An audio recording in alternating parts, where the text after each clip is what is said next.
আসসালামু আলাইকুম। Hello viewers, আপনাদের জন্য তুলে ধরলাম আমাদের সেই চিরচেনা পুরান ঢাকার ঐতিহ্যবাহী ঢাকা কেন্দ্রীয় কারাগার। এখন জনসাধারণের জন্য একটি বিনোদন কেন্দ্রবিন্দু হিসেবে তৈরি হচ্ছে, যেখানে রয়েছে শিশুদের জন্য মিনি শিশু পার্ক এবং বড়দের জন্য থাকছে লেক ভিউ ও বিকেলবেলা পরিবার পরিজন নিয়ে মনোরম পরিবেশে সময় কাটানোর জন্য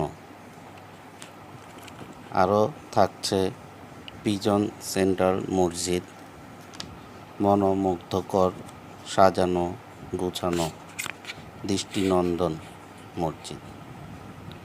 এক কথায় অসাধারণ একটি মসজিদ। এখানে অনেক কাজ বাকি আছে, যা চলমান। কবে চালু হবে আপডেট জানতে লাইক, কমেন্ট, ফলো এবং সাবস্ক্রাইব করে সাথে থাকুন। ধন্যবাদ।